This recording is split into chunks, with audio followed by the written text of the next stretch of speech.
Halo Sobat TC-TC, apa kabarnya nih hari ini? Semoga selalu baik ya. Kembali lagi di Rotasi, ruang obrolan TC-TC. Ngobrol asik, dapat inspirasi. Bareng aku, Dian Triatmawati, dan di sampingku ada Sofiatul Marah. Kami berdua merupakan mahasiswa STE Taman Siswa Banjarnegara, sekaligus konsultan pendidikan di Tambara Consulting and Training Center. Halo Sofi, apa kabarnya Sof? Baik, Kak Dian gimana kabarnya? Alhamdulillah baik juga, karena hari ini kita akan membahas suatu hal yang sangat menarik untuk kita sharing ke Sobat TC-TC di rumah. Jadi hari ini kita mau bahas apa sih Sof? Oke, jadi di episode kita kali ini kita akan membahas salah satu jenis gangguan mental yang berkaitan dengan kepribadian ganda. Nah, gangguan mental ini yaitu Dissociative Identity Disorder atau biasa disingkat menjadi DID. Oke, kan mungkin Sobat TC-TC kalau untuk mendengar kepribadian ganda itu sudah sering gitu ya. Cuman kalau untuk DID-nya itu kan masih jarang gitu ya. Nah, menurut kamu kepribadian ganda itu sendiri itu apa sih Sof? Oke, jadi dari artikel yang aku baca, kepribadian ganda atau gangguan mental DID ini adalah salah satu jenis gangguan mental di mana pengidapnya ini mengalami atau mempunyai kepribadian lain. Dua kepribadian atau lebih yang ada pada dirinya gitu Kak. Dan di setiap kepribadian itu mempunyai atau memiliki karakter yang berbeda. Seperti itu. Oke, betul banget sih. Dari apa yang aku baca juga, yang namanya seseorang yang mengidap kepribadian ganda ini itu memiliki dua kepribadian di dalam dirinya sendiri, di mana kepribadian itu memiliki latar belakang yang berbeda. Mulai dari dilatar belakangi oleh sifat, terus namanya juga beda, terus bisa penyebab adanya gangguan mental kepribadian ganda ini dalam setiap diri seseorang juga pasti berbeda-beda begitu. Nah, dari pengertian tersebut nih Kak, sebenarnya apa sih yang dirasakan oleh si pengidap gangguan mental DID ini? Oke, kalau dari apa yang aku baca juga, seseorang yang mengidap DID ini itu merasakan bahwa dirinya itu memiliki dua buah karakter yang berbeda di dalam dirinya sendiri. Kayak misalnya yang tadinya nggak suka marah-marah, kok tiba-tiba bisa jadi marah-marah. Terus yang tadinya itu nggak gampang sedih, jadi tiba-tiba sedih, begitu. Dan biasanya seseorang yang mengalami penyakit mental DID ini itu juga punya karakter mulai dari nama.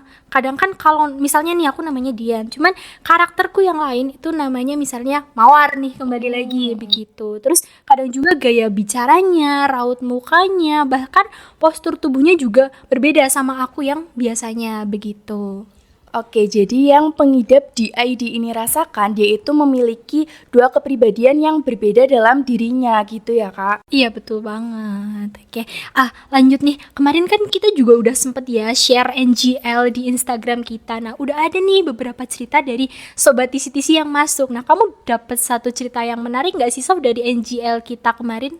Oke, jadi aku baca cerita dari Sobat TC-TC. Nah, dia bercerita kalau dia itu pernah bertemu dengan seseorang yang mengidap gangguan mental DID ini. Nah, ceritanya itu dia lagi ada di sebuah event perkemahan. Terus dia dikelompokkan ke dalam satu tim yang dipilih secara acak oleh panitianya.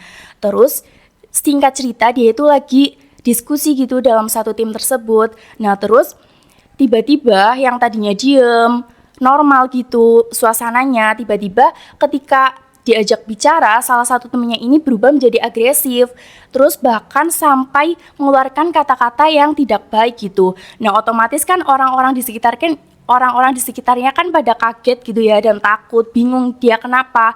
Nah terus akhirnya panitia berusaha menenangkannya. Nah setelah sudah tenang, si pengidap gangguan mental ini tiba-tiba malah izin mengundurkan diri dari perkemahan itu, tiba-tiba mengundurkan diri begitu. Iya gitu. Terus setelah panitia tanya gitu ya alasannya kenapa, karena dia itu mengidap gangguan mental DID ini. Dan dia takut kalau penyakitnya ini kambuh lagi kayak gitu. Terus dia itu menjelaskan kalau ternyata tadi itu hari ini sebenarnya jadwal dia kontrol ke dokter, tapi dia malah melewatkannya gitu. Berarti dia nggak kontrol malah ikut acara kemah ini. Jadi gitu. Penyakitnya kambuh di tengah acara gitu Kak. Banget ya, yang seharusnya baik-baik aja, perkemahannya enjoy gitu sama teman-teman, malah tiba-tiba jadi nggak kondusif gara-gara dia terkena DID ini begitu. Oke, aku juga dapat nih cerita dari salah satu sobat TC-TC yang bercerita kalau ada salah satu temannya ini yang memiliki ciri-ciri gangguan mental DID. Iya, jadi itu teman dari sobat TC-TC ini tuh awalnya tuh kalem gitu ya, nggak suka yang neko-neko lah intinya. Kenapa? Tapi ada satu momen di mana mereka berdua ini main bersama nih. Tiba-tiba sifat dari teman si sobat TC-TC ini tuh berubah. Jadi kayak anak-anak, minta ini itu, terus rewel. Setelah ditanya-tanya oleh si sobat TC-TC, ternyata temannya ini punya gejala gangguan mental DID. Iya, begitu. Namun setelah melalui beberapa pendekatan dari si sobat TC-TC-nya ini kepada temannya, nah dari situ si sobat TC-TC ini tuh mengajak temannya untuk terapi ke psikolog begitu. Jadi sekarang kondisi temannya juga udah mulai stabil begitu.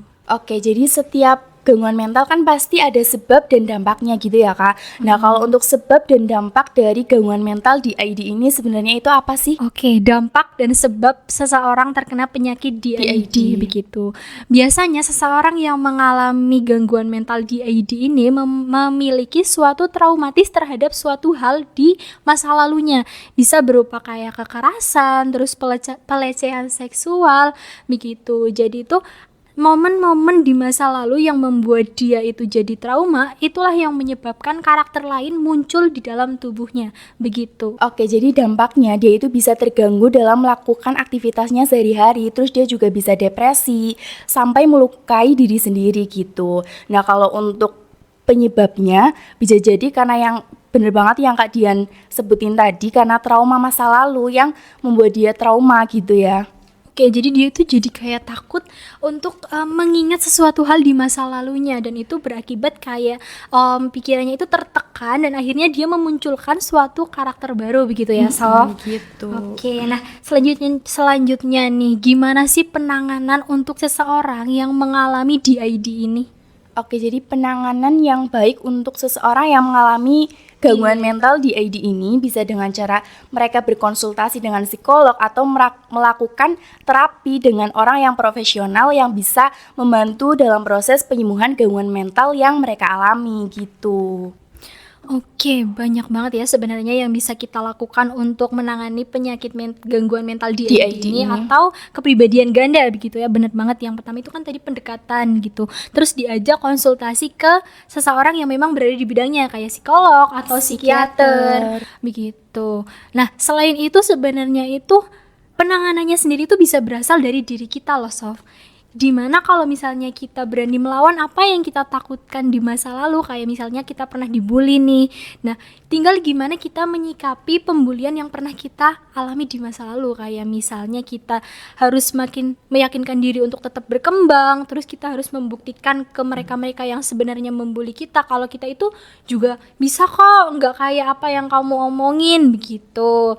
Nah, selain itu pengobatan ke psikolog atau psikiater juga penting ya, dimana itu kan memang seseorang di bidangnya, jadi lebih paham, yang profesional ya, gitu. Betul. Dimana ketika kita udah mulai merasa punya atau kita juga kayak kenal gitu seseorang yang punya kepribadian ganda, langsung aja kita ajak untuk konsultasi ke psikolog atau psikiater. Oke, gimana sih Kak caranya kita berteman dekat gitu dengan seseorang yang mengidap gangguan mental DID ini? Oke, bagaimana cara untuk berteman dekat dengan seseorang yang mengidap DID? Ya, otomatis kita harus mendekatkan diri ke orang-orang tersebut gitu ya. Kayak kita ajak berteman, diajak ngobrol, jangan malah dijauhin, terus dikucilkan, malah dibully. Itu nanti bisa memperburuk keadaan seseorang yang mengalami gangguan mental itu.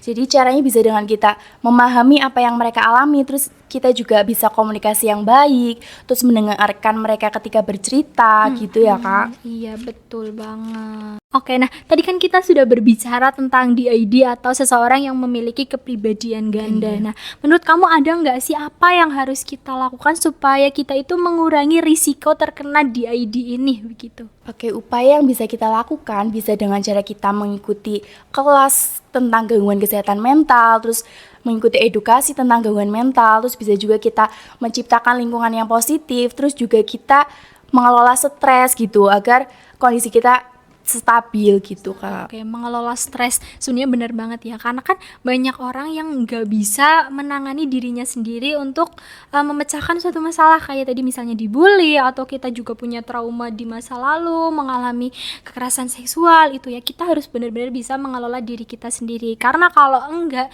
itu bisa berakibat buruk untuk mental kita, begitu ya Sof? Betul. Oke, nah, sebelum kita mengakhiri perbincangan kita hari ini yang cukup berat banget, apalagi membahas tentang kepribadian ganda, gitu kan banyak banget orang yang salah perspeksi gitu ya, yang tadinya misalnya aku nih yang tadinya kalem-kalem aja kayak gini gitu ya, tiba-tiba ngereok, itu bukan berarti aku terkena gangguan mental gitu ya. Cuman terkadang kita juga kan menyesuaikan keadaan kita, dimana kita kayak misal lagi kuliah, masa ya tiba-tiba kita mau teriak-teriak, kan nggak mungkin. Nah ketika kita harus menghadapi banyak orang, itu juga kita harus menyesuaikan. Iya, nggak ketika kita menghadapi banyak orang malah justru kita jadi kalem gitu, itu kan salah ya, begitu. Nah kita udah ngomongin panjang lebar tentang DID nih, kamu ada nggak sih kesimpulan yang bisa kamu sampaikan ke sobat TCTC di rumah? Oke, jadi kesimpulan dari episode kita kali ini, kita jadi lebih mengetahui apa itu kepribadian ganda, terus sebab penyebabnya itu apa gitu ya Kak. Iya betul banget, karena kan nggak semua seseorang yang bisa menyesuaikan kayak tadi gitu, menyesuaikan keadaan itu bisa dinamakan dengan kepribadian ganda begitu. Namun ketika kita udah kayak ngelihat gejala-gejala di orang-orang sekitar kita, kayak teman, keluarga, apalagi diri kita sendiri, itu lebih baik cepat-cepat kita ajak untuk konsultasi ke psikolog atau psikiater. Oke, gimana nih sobat TCTC di rumah setelah tadi sudah mendengarkan perbincangan kita tentang kepribadian ganda? Cuman bukan berarti kita yang sebenarnya kalem terus menyesuaikan diri, di mana kita harus hiperaktif itu dinamakan kepribadian ganda ya, bukan seperti itu sobat TCTC. Kita tidak boleh mendiagnosis diri kita sendiri. Iya betul banget begitu, karena konsultasi ke orang yang tepat itu lebih benar gitu tindakannya, daripada kita mendiagnosis diri kita sendiri yang sebenarnya tadi nggak punya kepribadian ganda, jadi malah tiba-tiba bisa jadi kena kepribadian ganda begitu. Nah oke, thanks a lot buat sobat TCTC yang sudah menyaksikan episode rotasi kali ini. Semoga apa yang kita berdua perbincangkan hari ini tuh bisa menambah wawasan dan menginspirasi sobat TCTC sekalian. Jangan lupa juga untuk subscribe channel YouTube Tambara CTC dan follow akun Rotasi di Spotify.